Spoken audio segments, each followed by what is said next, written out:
Right, good morning, everybody. As James mentioned, I'm kind of one of the only marketers in the room today, so I will give you kind of my perspective on the importance of how to align marketing with sales. In terms of a little bit more background on Verticurl, we're a global company. We work with a range of enterprise companies globally, advising them on their marketing technology solutions, helping them to deploy, enable, integrate with other platforms, and then manage those platforms as a form of kind of managed services. One of the important things to note is that we are agnostic in terms of the technologies that we recommend for our clients. So anything that we do recommend is always going to be the best fit to meet their requirements. So I'm going to discuss how marketing and sales technologies must be envisaged, deployed, integrated, and adopted to accelerate revenue performance across the organization. Now, here's something you don't often hear your marketing and sales colleagues saying. You know what? There just aren't enough technology solutions in the market these days. I really wish there were more. And where Anthony was talking, his passion being guitars, the challenge that we have as sales and marketing professionals is trying to navigate through the choice and the complexities. Now, you know, I like the different types of skis for different types of conditions. You know, you've got no one perfect ski for any one perfect ski day. You've got fat skis for nice deep snow and thinner, longer skis for going fast down the slopes. So it's all about making sure that you can make an informed decision. But the problem we have is there's massive complexity. There are loads of tools on the market. They're all offering fabulous ROI. They're all saying they're going to transform and disrupt your business. And the sales guys make breathless assurances that this will happen and they'll deliver incredible ROI. And it's really easy to get distracted by all of these sales tools, the seductive pitches. But the problem is, unless implemented effectively and integrated effectively, these shiny toys often break or they just disappoint. And this is kind of the paradox for sales and marketing operations in that these platforms don't always make everybody's lives easier. And if you oversteer on your investment in technology, it's going to cost you from a kind of financial overhead perspective, but it's also going to paralyze your sales and marketing teams because of the tool proliferation. So going from kind of this complexity, what you want to do is get to a point where you have a kind of coherent structure. And here's a kind of a good example from Microsoft. This is one of the finalists in the Stackies Awards last year. And you can see it's kind of mapped around the customer journey and the life cycle. You've got different types of marketing technologies delivering kind of different requirements, all the way through to the point that you're handing off to sales. But one of the things you'll see from this diagram is there's not a lot of reference to the sales stack. There's kind of some technologies kind of here, but not a lot, which means a lot of organizations are running a separate sales stack to their marketing stack, as we can kind of see here. And there's a bit of crossover. You've got kind of CRM, the marketing automation, sales enablement platforms where there's crossover. Otherwise, you're generally running the platforms very independently. And the effect that this has is that marketing and sales are disjointed. You get multiple views of your audience, split across multiple data silos. There's a lack of coordination between sales and marketing activities. And what that means is it's impossible to know how your marketing and sales activities are performing because you just haven't got that joined up view, which means you may be investing in totally the wrong areas, or you might be attributing certain activities with too much performance when they didn't have that much effect. So mastering this emerging landscape, it can be a bit confusing. And it's crucial as decision makers that we understand what's available in the market, the problems they solve, and the points in the buying journey that they impact. And we've spoken to a bunch of our clients, and they come up with kind of 3 core things that need to be considered. Firstly, we need to do what's right for the business. So focus on the objectives and the business outcomes first. So when it comes to software solutions, both sales and marketing, there's no right or wrong tool, only the tool that's the best fit for you. Every category is filled with products, but it's about finding the best tool that fits your business. And we've developed a range of solutions where we look across our clients' sales and marketing environments.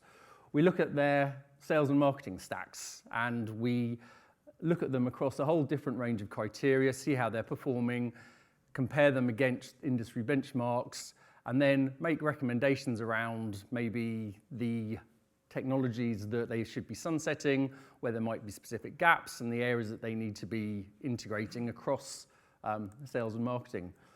We then look at the people and the process. So how well are the individuals in those two organizations functioning? How are they working together? And how are they driving revenue performance as a combined team? We deep dive on the data. So how well are you using the data? How well is it integrated? What's the health of that data? And how are you using it to effectively segment and target your audiences and move them through to sales conversion? We even deep dive from an ABM perspective. So how well is an organization targeting the enterprise buying unit, engaging them and targeting them with content and moving them through the sales consideration process? Secondly, the tools have to play well with all of the other tools.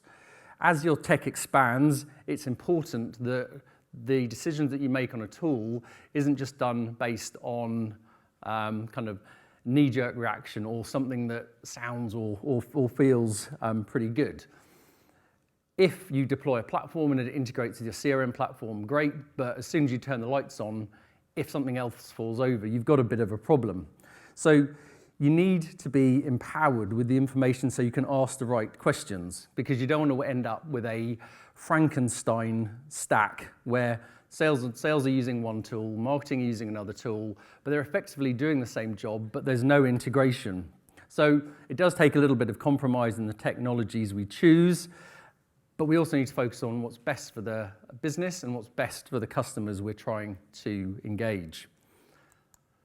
Now here's a little bit complex slide, but here's something that we did with HSBC last year, where we took a very objective approach to deciding on tool selection. So here's an example. We actually looked at 5 categories of software for HSB commercial division. Here's where we're looking at kind of web analytics and tag management solutions. On the left, you can see we worked with HSBC to provide a weighting based on different criteria. So you can see that functionality and fulfillment of the requirements were a lot more expensive than the total cost of ownership that you can see here. We then did an assessment across a range of 5 different platforms, including Adobe Analytics, Google, AT Internet, SaaS, and IBM Analytics, to arrive at a score where we have a kind of a clear winner in Adobe Analytics when we're looking at kind of the functionalities, the integration with the MarTech stack, ease of implementation, alignment with their target operating model, and total cost of ownership. But the important thing here is this was the platform that was most appropriate for HSBC. The reality is, based on different business requirements from another organization, it could be any of the other platforms that are going to win that kind of weighted scoring model. And finally, you need to create a stack that grows with your business.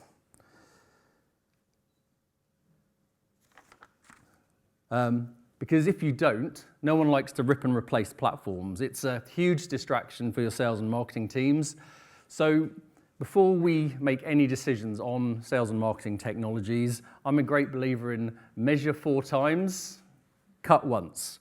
And that means building a thoughtful stack based not on hype, but on substance. Now, once you've deployed your stack, the first thing you need to think about is adoption. people get stuck in their old ways regardless of how well it's working for them. So Anthony was saying earlier, it's really difficult just to get sales guys to fill the data in CRM platforms and to stop them managing stuff in Excel spreadsheets. So even if a platform's offering new capabilities, new functionality, added efficiency, it can sometimes be like pushing water uphill trying to get people to adopt those platforms. So the best solutions are the ones that get embraced easily.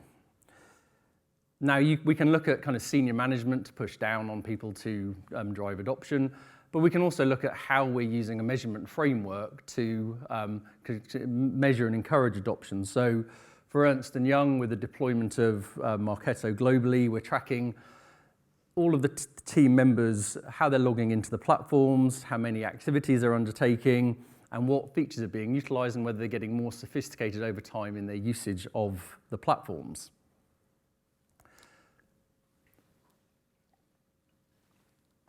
Another area to think about is alignment. Now, we know about the frustrations between sales and marketing alignments, so what I'm not going to do is dwell on those frustrations here, but if we can look at how we align the sales and marketing stacks, then we can probably overcome a number of these perceived issues. By consolidating data across the sales and marketing channels, we can influence audience behavior across the whole buying journey. Now, this alignment is going to require two-way integration of your platforms, moving towards a single customer view, and ensuring that qualified leads are identified and passed over to sales in real time. Now, marketing's involvement shouldn't stop at the point that you hand a lead over to sales. If there's true alignment between the two organizations, then marketing should be able to provide marketing air cover during the whole sales process, delivering targeted communications that complement the sales activities and increase purchase consideration, instead of just kind of getting in the way, sending the inappropriate marketing comms at totally the wrong time and just pissing off the sales guys. We need to look at automation, and as Anthony said earlier, automation is kind of key to getting the stacks working effectively together. Now, from a marketing perspective, one of the primary tools that you're going to use are the marketing automation platforms, so platforms like Eloqua, Marketo, and Pardot. Now, these tools are used predominantly as outbound platforms, creating multi-channel nurture programs that track individuals, measure their behavior, map that against the kind of the profile data that we have, and arrive at determining whether somebody is a qualified lead and then handing them over to sales for conversion. It's therefore essential that there's a direct connection between your MA platform, your CRM platform, so that we can hand over those qualified leads, but we need to make sure there's two-way integration. So if sales guys reject any of the leads, that they're then handed back to marketing to then add to kind of to recycle them into nurture programs. Now, your MA platforms from a marketing perspective are integrating with platforms like your website, event management, webinar tools, and this gives us a clear picture of how we're engaging with audiences across multiple channels. But sales guys are going to be using sales enablement tools like Seismic and Showpad. And again, if they're using those sales enablement tools in isolation, and we're, as marketers, are marketing to those individuals, what you need to do is ensure that the activity that we're tracking in sales enablement tools, so the content that is being displayed to them, where we consider they are in the buying journey, the content that's going to be next most appropriate to serve to them, that we're pulling that data back into platforms like Marketo or Eloqua, so that we're able to use that data to then target those individuals using those marketing tools. And by adopting this approach with Informatica, we've delivered a 23% increase in lead conversion and a 28% increase in average deal size. Now, ABM is one of the kind of most visible ways that marketing and sales teams can work together to profile, target, and engage individuals within the enterprise buying unit. Now, to start off with, many companies use a kind of manual approach. So they've got a small number of marketers dedicated to a number of enterprise accounts where they are kind of manually doing the mapping in terms of the hierarchy and influence within that buying unit. But as you want to scale your ABM activities, again, you need to ensure that your marketing and sales platforms are aligned so that you can target individuals at the account level, just rather than individual users that you might do traditionally using marketing automation platforms. So ABM capabilities are built directly into Marketo, or you can look to use platforms like Demandbase that you can bolt onto your MA platforms. And from an ABM perspective, by adopting this type of approach for Red Hat, we've increased marketing qualified pipeline by 200% and increased sales acceptance of those qualified leads by 114%. Now, kind of one of the areas that a lot of people are talking. Pardon? We need to wrap up in a few minutes. Okay, I thought I had 15. You have. Oh, I'm just enjoying myself. 2 more points to make. So everybody's talking about artificial intelligence, the effect that it can have to drive your performance from a marketing and sales perspective. One of the easy ways to put this into place is conversational AI, so intelligent chatbots sat on the website, constantly looking for opportunities, engaging people at exactly the right time, asking the right questions, giving them the right content. So think of it as SDR, who's awake 24/7, constantly looking for leads and always hitting their SLAs with regards to lead handover and conversion. But these chatbots are going to get a lot more intelligent if we're able to feed them sales data, not just marketing data as well. So again, that integration is essential. And without having clear analytics and attribution of your marketing and sales activities and having a single view, it's going to be impossible to make informed decisions about where you're going to put your budget, how you're going to put resources behind certain activities. So looking at platforms like Adobe Analytics, Visible that you can bolt onto multiple platforms, we can get a really clear view of performance across a whole range of marketing channels to help you make those informed decisions, to gain a consolidated view of your sales and marketing performance and effectively calculate ROI across all of those channels. So in summary, I believe the alignment between sales and marketing is essential. But you need to take a considered approach to platform selection. The ones that deliver against your business objectives, those that work seamlessly across your tech stack, and those that are able to grow with your business. And selecting individual platforms should be based on a methodology that takes an agnostic approach to scoring platforms with weighted scoring models, as I showed earlier. And once you've deployed the platforms, there's a number of areas that you need to consider. So how you're driving adoption of those platforms, your approach to sales and marketing alignment, how you're introducing automation across your sales and marketing stacks, how you're scaling your ABM activities, how you're looking to introduce artificial intelligence, maybe starting with conversational AI, and finally, how you're using analytics and attribution to prove how your sales and marketing activities deliver on that ROI. Thank you.